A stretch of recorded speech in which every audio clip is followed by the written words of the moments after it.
Hero Nitin వరుస ఫ్లాప్లతో వెనుకబడిపోయాడు. భీష్మ తర్వాత సరైన హిట్ లేక సతమతమవుతున్న నితిన్ లాంగ్ గ్యాప్ తీసుకుని మరొక సినిమాను సెట్స్ పైకి తీసుకెళ్లేందుకు రెడీ అవుతున్నాడు. ప్రముఖ నిర్మాణ సంస్థ సితారా ఎంటర్టైన్మెంట్స్ బ్యానర్ పై రూపొందుతున్న ఈ చిత్రం ద్వారా సోము, నర్రి అనే ఇద్దరు డెబ్యూ డైరెక్టర్లు టాలీవుడ్ ను పరిచయం కాబోతున్నారు.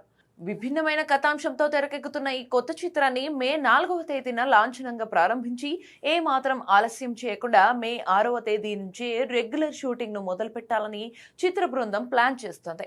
ప్రీ ప్లాన్ స్కెడ్యూల్ తో కేవలం 55 రోజుల్లోనే ఈ సినిమా పూర్తి షూటింగ్ ను కంప్లీట్ చేయాలని మేకర్స్ టార్గెట్ పెట్టుకున్నారు. అయితే దాదాపు 2 నెలలలోపే షూటింగ్ పార్ట్ అంతా పూర్తయిపోతుంది. ఆచి చికెన్ మసాలా నితిన్ కెరీర్ లో ఇది one of the fastest project అని చెప్పవచ్చు. ఈ చిత్రంలో నితిన్ సరసన కథానాయికగా రితికా నాయక్ నటించబోతున్నట్లుగా సమాచారం. అశోక్ వనంలో అర్జున కళ్యాణం సినిమాతో మెప్పించిన రితికాకు ఇది నితిన్ తో ఫస్ట్ మూవీ. ఇక ఈ చిత్రానికి విరాట పర్వం ఫేమ్ సురేష్ బొబ్బిలి సంగీతాన్ని అందించబోతున్నారు. మరో ఎన్నాళ్లుగానో హిట్ కోసం 1000 కళ్లతో ఎదురు చూస్తున్న నితిన్ కు డెబ్యూ డైరెక్టర్స్ హిట్ ఇస్తారో లేదో చూడాలి.